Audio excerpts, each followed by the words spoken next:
कल हमने भक्ति काव्य के प्रथम इकाई कबीरदास के तृतीय पद का अध्ययन किया था। कबीरदास जी निर्गुण काव्यधारा के प्रधान भक्त कवि हुए हैं।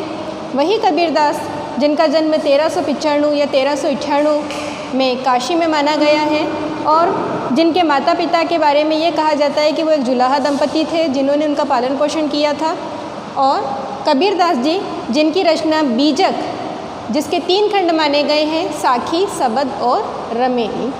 रमेनी का आप अध्ययन कर रहे हैं। रमेनी आपकी ब्रज भाषा में लिखी गई है और उसके आप अब तक 3 पदों का अध्ययन कर चुके हैं। आज हम इस वीडियो में चौथे पद का अध्ययन करेंगे। इहि तत राम जपहुरे प्राणी, बूझो अकथ कहानी, हीर कर भाव होई जा ऊपरी, जागृत रेनि बिहानी। डायनी डोरे सुनहा डोरे, स्यंध रहे बन घेरे, पंच कुटुंब मिल जूझन लागे, बाजे सबत संगेरे। रोहे मृग सुसा बन घेरे, पारथी बाण न मेले, सायर जले सकल बन दाझे, मंच अहेरा खेले। सोई पंडित सो तद ज्ञाता, जो इहि पद ही विचारे, कहे कबीर सोई गुरु मेरा, आप तिरे मोहितारे। पद को पढ़ने पर आज ये बात सही है कि आपको ये समझ में नहीं आ रहा होगा, लेकिन इस विषय की ओर मैं आपका ध्यान ले जाने की कोशिश करूँगी कि आप ये ना भूलें कि कबीर के रहस्यवाद के 2 पक्ष हुए। अभी तक हमने जो पद संख्या 1, 2 और 3 का अध्ययन किया था वो कबीर के भावनात्मक रहस्यवाद पर आधारित था, लेकिन आज जो हम पद संख्या 4 का अध्ययन कर रहे हैं वो कबीर के साधनात्मक रहस्यवाद पर आधारित है। साधनात्मक रहस्यवाद अर्थात जिसमें साधक अपनी साधना के द्वारा भौतिक सुख सुविधाओं से दूर होकर, सांसारिकता से दूर होकर एक स्थान पर बैठकर साधना करता है, ईश्वर को साधने का, ईश्वर को पाने का प्रयास करता है, अपनी आत्मा को परमात्मा की आत्मा में विलीन करने का प्रयास करता है और मेरुदंड से प्रारंभ होने वाली ईड़ा, पिंगला, सुषुम्ना नाड़ियों को जागृत करता है और अपने शरीर में इस प्रकार की ऊर्जा को उत्पन्न कर लेता है कि उसे अपनी आत्मा में परमात्मा की अनुभूति, अनुभव होने लग जाती है। वो आपका साधनात्मक रहस्यवाद होता है। रहस्यवाद क्या होता है? रहस्यवाद यानी इहलोक का परलोक से मिलन, यानी लौकिक माध्यम से अलौकिक वस्तुओं को प्रकट करना। कबीर सांसारिक जीव थे और कबीर लौकिक जगत के थे। आप में हम सभी लोग क्या हैं? लौकिक जगत के हैं। इहलोक जिसे कहा जाता है, जिसमें हमारा शरीर है और हमारा एक अस्तित्व है, आत्मा है हम में भी, हम जीवित हैं तब तक। उसके बाद में सिर्फ हमारा शरीर मात्र शव बनकर रह जाता है और आत्मा क्या होती है? परमात्मा में विलीन हो जाती है। लेकिन इस कायिक जगत में रहते हुए अपनी आत्मा को परमात्मा में विलीन करने के लिए कबीर ने जिस साधना का अंग अपनाया था वो आपकी कहलाती है साधनात्मक रहस्यवाद, जिसमें साधना कबीर ने की और उस अगम अगोचर ब्रह्म को पाने का प्रयास किया। अब साधनात्मक रहस्यवाद के पद को समझने के लिए आपको सबसे पहले मैं आपको शब्दार्थ का ज्ञान कराती हूँ कि हीर कर अर्थात ईश्वर का हाथ होना, यानी ईश्वर की कृपा होना। रैनी अर्थात रात, सुनहा अर्थात कुत्ता, स्यंध सिंह, पंच कुटुंब यानी 5 ज्ञानेंद्रियाँ। 5 ज्ञानेंद्रियाँ कौन कौन सी मानी गई हैं आपकी? आँख, नाक, कान, मुँह, जीभ, जिह्वा, आपकी ये 5 त्वचा, ये 5 ज्ञानेंद्रियाँ मानी गई है कि इनके माध्यम से अगर इनको नियंत्रित कर लिया तो आप ईश्वर की प्राप्ति कर सकते हैं। संगेरे यानी संहारक, नाश कर देने वाला।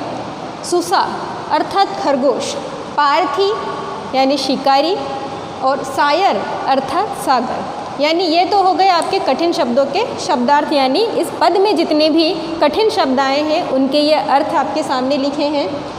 अब आते हैं हम ये पद जो आधारित है साधनात्मक रहस्यवाद पर, जितने भी आधारित पद होंगे आपको ये पता होना चाहिए या ये जानकारी होनी चाहिए स्पष्ट रूप से कि वो प्रतीक विधानों पर आधारित होती है। हिंदी साहित्य में प्रतीक विधान उस वस्तु को कहते हैं कि यानी अप्रस्तुत के लिए प्रस्तुत विधानों का प्रयोग करना। यानी जो कबीर अपनी आत्मा को या परमात्मा को प्रेयसी कहते हैं या अपने आप को प्रेयसी कहते हैं, वो क्या हुआ? कबीर इस जगत के हैं। अब इस पद में जहाँ पर आपको कहा गया है कि डायनी डोरे सुना संद गेरे माया रूपा डाकिनी, यानी माया का रूप क्या बताया है? एक डायन का रूप बताया है कि डायन किस प्रकार से विचरण करती है और किस प्रकार से सांसारिक जीव पर अपना वश कर लेती है। तो कबीर कहते हैं कि डाकिनी रूप माया का रूप है। तृष्णा रूपी कुत्ता, यानी कुत्ते का रूप बताया है। जो हमारी सांसारिक भौतिक सुख सुविधाओं को पाने की जो हमारे मन में एक प्यास, एक आकांक्षा होती है, उसको प्रत्येक विधान में कबीर क्या कहते हैं? वो एक कुत्ते का स्वभाव है इंसान का, कि जैसे कुत्ता इधर से उधर भटकता फिरता है, उसी प्रकार से जब मानव मन में तृष्णा का अतिरेक हो जाए तो तृष्णा को शांत करने के लिए इंसान क्या करता है? परमात्मा से अलग हो जाता है और सांसारिक जगत में भटकता फिरता है। अहंकार रूपी सिंह, जो मानव मन में एक अहम का जो भाव होता है, एक अहंकार की जो स्थिति होती है हमारे कि मैं ही मैं हूँ और मेरे समक्ष कोई कुछ नहीं है, उस अहंकार को उन्होंने सिंह के रूप में कहा है कि जंगल का राजा सिंह, चाहे वो कितना ही उम्र में या कितना ही वृद्ध क्यों ना हो जाए, लेकिन उसकी डराने की प्रवृत्ति जंगल के अन्य पशुओं को कभी खत्म नहीं होती और जंगल के अन्य पशुओं में भी उसको लेकर भय उसी प्रकार बना रहता है। तो अहंकार रूपी सिंह। इंद्रिय रूपी हिरण, हिरण का स्वभाव क्या माना गया है? हिरण का स्वभाव पशुओं में चंचल माना गया है कि यहाँ से वहाँ, वहाँ से यहाँ हिरण भटकता रहता है। तो उसी प्रकार से कहा है कि हमारी इंद्रियाँ, हमारा मन, कबीर कहते हैं कि एक स्थान पर स्थिर नहीं रहता है। इसीलिए उसका रूप क्या बताया है कबीर ने? प्रतीक विधान के माध्यम से हिरण का रूप बताया है। वासना रूपी खरगोश, खरगोश की प्रवृत्ति से जोड़कर उन्होंने बताया कि इंसान के मन में जब वासना का अतिरेक होता है या वासना का उदय होता है तो उसे कुछ भी दिखाई नहीं देता, वो सिर्फ उसी दिशा में दौड़ता चला जाता है। जीवात्मा रूपी शिकारी, हमारे अंदर जो आत्मा है, जो एक मनुष्य के अंदर जो आत्मा होती है, उसको कबीर ने कहा है कि जीवात्मा यानी उस परमात्मा का अंश है। जीवात्मा क्या है? उस परमात्मा का अंश है। और वो क्या है? शिकारी है। वो चाहे तो इन सभी वस्तुओं का शिकार कर सकती है, लेकिन शिकार नहीं कर रही है। और जीवात्मा क्या हो रही है? इस सांसारिक जगत में दर दर भटक रही है और परमात्मा से पल पल दूर होती जा रही है। संसार रूपी सागर, संसार को किसकी उपमा दी? सागर के समान बताया, ऐसा कि जिसका कोई अंत नहीं है। एक बार व्यक्ति इसमें जन्म लेने के बाद और इसमें आने के बाद इससे कभी अलग हो ही नहीं पाता है। जंगल रूपी शरीर की सद्वृत्तियाँ बताई। अब सद्वृत्तियाँ क्या होती है? अच्छाइयाँ, आप में दया है, आप में करुणा का भाव है, आप में अहिंसा का भाव है, आप में परोपकार का भाव है, आप में भक्ति का भाव है। तो ये जो आप किसी के लिए कुछ अच्छा करने का भाव अपने मन में रखते हैं कि जिससे ना केवल मेरा बल्कि संसार के सभी व्यक्तियों का भला हो, वो आपकी क्या कहलाती है? मानव मन की सद्वृत्तियाँ। सद अर्थात अच्छी, वृत्तियाँ यानी आदत या स्वभाव। ये हो गया आपका प्रतीक विधान। अब इस प्रतीक विधान को याद रखकर ही और अपने ध्यान में रखकर ही आपको इस पद का अर्थ यानी सप्रसंग आपको व्याख्या करनी है। प्रसंग इसको पढ़कर स्पष्ट हो रहा है कि राम नाम का महत्व बताया है। आप अच्छे तरीके से जानते हैं कि कबीरदास जी ने सबसे अधिक जो जोर दिया है अपनी भक्ति में, वो इसी बात पर दिया है कि राम का नाम स्मरण करें। उनकी आराधना कहाँ से करें? आप सच्चे मन से करें। तो यही तत् राम जपुहरे प्राणी, कबीर ने जो साधनात्मक रहस्यवाद के माध्यम से उस निर्गुण ब्रह्म को पाने का जो प्रयास किया था, क्योंकि कबीर के राम निर्गुण निराकार थे, उस निर्गुण ब्रह्म को पाने का जो प्रयास किया था वो कबीर ने किस साधना के माध्यम से किया था और किन साधनात्मक प्रतीकों के द्वारा उसे साधने का, उस परमात्मा को पाने का प्रयास किया था, उसका वर्णन हम इस पद में पढ़ेंगे कि इहि तत् राम जपुहुरे प्राणी बूझो अकथ कहानी। कबीरदास जी पहली पंक्ति में कह रहे हैं कि राम नाम का जो तत्व है उसका जप करिए, मन मन में स्मरण करिए। बूझो अकथ कहानी, यानी मैं जो कहानी बताने का प्रयास कर रहा हूँ इस प्रतीक विधान के माध्यम से, वो कहानी तो कहीं ही नहीं जा सकती और ना ही कोई उसे समझ सकता है। हीर कर भाव होई जा ऊपरी जागृत रे निबिहानी। हीर कर अर्थात ईश्वर का हाथ, ईश्वर की कृपा जिस व्यक्ति पर होगी वो ही व्यक्ति जागते हुए रात बिता सकता है। जागते हुए रात बिताने का अभिप्राय ये है कि यानी मैंने जो ये पद लिखा है उसका अभिप्राय वही व्यक्ति समझ सकता है जो मन ही मन में राम नाम का स्मरण करता हो और जिसके ऊपर मेरे प्रभु श्री राम का हाथ हो, यानी विशेष कृपा हो। डायनी डोरे सुनहा डोरे स्यंद रहे बने घेरे। अभिप्राय आपके सामने मैंने लिखा है यहाँ पर कि डायनी अर्थात प्रत्येक विधान के रूप से आप देखेंगे कि माया रूपा डाकिनी की बात कर रहे हैं कबीर। माया अर्थात साधक के मार्ग में आने वाली बाधा, कि जो भी समस्या साधक को साधना करते हुए आ रही है उसके बारे में कबीर कहते हैं कि माया रूपा डाकिनी जीवात्मा के आसपास भटक रही है। किससे भटकाने के लिए? उसे साधना के मार्ग से हटाने के लिए। सुनहा डोरे, सुनहा यानी तृष्णा रूपी कुत्ते के लिए कहा है। जीवात्मा क्योंकि संसार में रहने वाली आत्मा है तो वो क्या करती है? सांसारिकता को देखकर साधना करते करते क्या होता है? अनायासी सांसारिकता में पुनः लौट आती है और विरक्ति का मार्ग छोड़ देती है। तो उसके लिए कबीर ने कहा है कि माया रूपा डाकिनी भी जीवात्मा को भटका रही है साधना करने पर, और तृष्णा रूपी जो कुत्ता है वो भी उसके मार्ग की बाधा बन रहा है, यानी उसके मन में तृष्णा का अतिरेक हो रहा है, तृष्णा का उदय हो रहा है। तृष्णा का उदय होगा तो स्वाभाविक रूप से साधक साधना के मार्ग से भटक जाएगा। स्यंद रहे बने घेरे, स्यंद मैंने आपको बताया है कि स्यंद अर्थात सिंह, स्यंद रहे बने घेरे।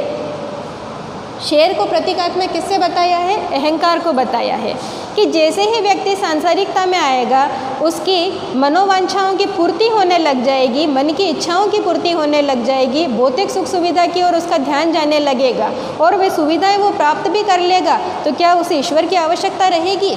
उसे ईश्वर की आवश्यकता नहीं रहेगी और वो क्या करेगा? साधना के मार्ग से साधक भटक जाएगा। यानी अहंकार जब आ जाता है तो माया रूपा डाकिनी भी प्रभावी हो जाती है और वासना रूपी तृष्णा रूपी जो कुत्ता है वो भी प्रभावी हो जाएगा और साधक अपने मार्ग से निश्चित रूप से, जो प्रभु भक्ति के मार्ग में लगा हुआ है, उससे वो निश्चित रूप से दूर हट जाएगा। पंच कुटुंब मिली जूझे न लागे बाजत सबद संगेर।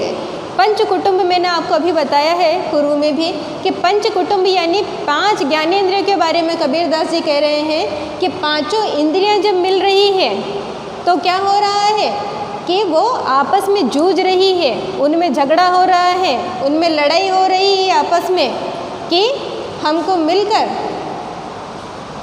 अब कुछ अलग करना चाहिए और इस जीवात्मा को साधना के मार्ग से विचलित कर देना चाहिए। और वो कैसी है? उनका स्वभाव संहारक है। कबीर कह रहे हैं कि जो पांचों इंद्रियां हैं वो कैसी है? संहारक है, जीवात्मा का निश्चित रूप से नाश कर देगी अगर जीवात्मा इसके वशीभूत हो गई तो पंच कुटुंब मिली जूझे न लागे बाजत सबद संगेर, यानी इन 5 इंद्रियों का कुटुंब यानी परिवार जब इकट्ठा हो जाता है तो ये इतनी प्रभावी हो जाती है कि सब तरफ से जीवात्मा के नाश का स्वर सुनाई लगने लग जाता है कि अब जीवात्मा को कोई बचा नहीं सकता, उसका नाश निश्चित है अगर वो 5 ज्ञानेंद्रियां उस पर हावी हो जाए। रोहे मृग सुसा बन घेरे, पारथी बाण न मेले। रोहे मृग, मृग यानी हिरण, और सुसा बन घेरे, सुसा यानी खरगोश, यानी उस अहंकार के जंगल में,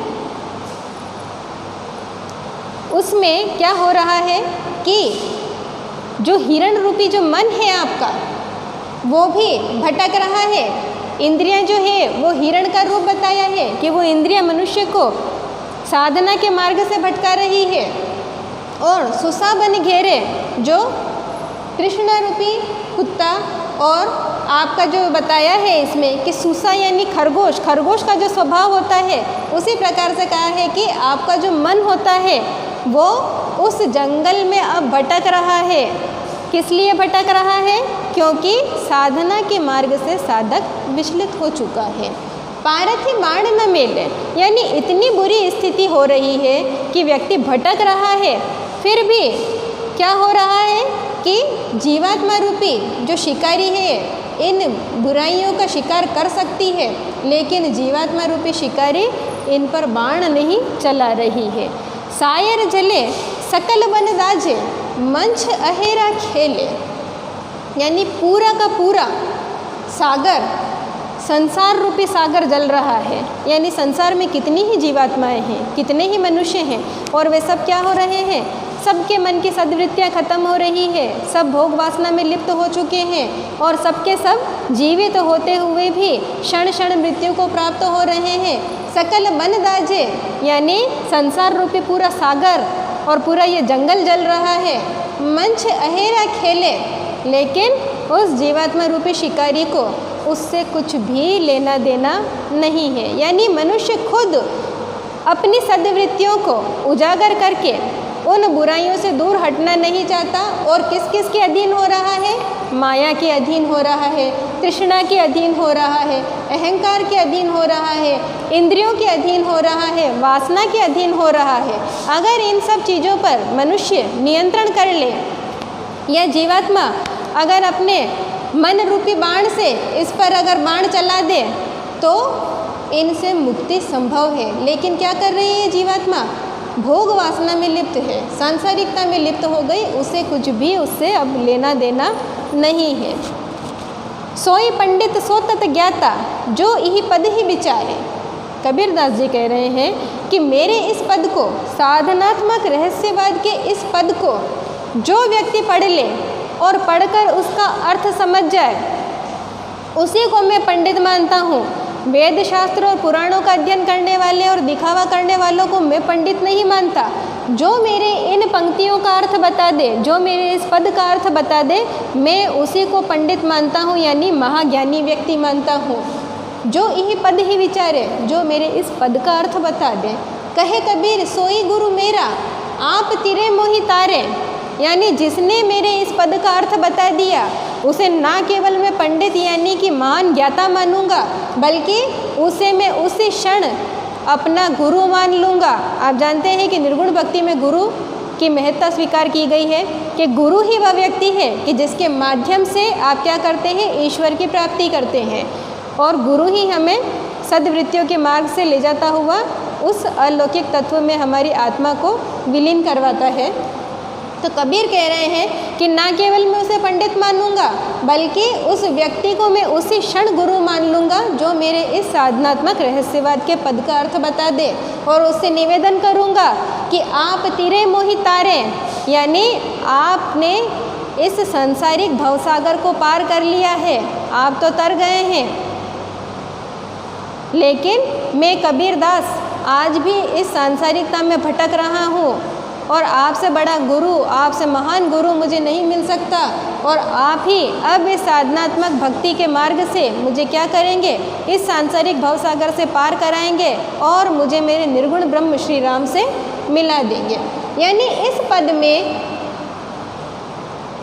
इन 7-8 पंक्तियों में कबीर के साधनात्मक रहस्यवाद के दर्शन होते हैं। साधनात्मक रहस्यवाद, संक्षिप्त शब्दों में आप याद रख लें कि कबीर की साधना के 2 पक्ष हैं, साधनात्मक और भावनात्मक रहस्यवाद। साधनात्मक रहस्यवाद में कबीर इन प्रतीकों के माध्यम से यानी प्रतीक विधान के माध्यम से बात करता है, प्रतीक विधानों के माध्यम से चर्चा करता है कि अलौकिक वस्तुओं के लिए लौकिक माध्यमों को अपनाया जाता है। और ये यहाँ पर है कि इन प्रतीक विधानों को मैंने यहाँ पर लिखा है, इसी के आधार पर इसकी आप सप्रसंग व्याख्या करें।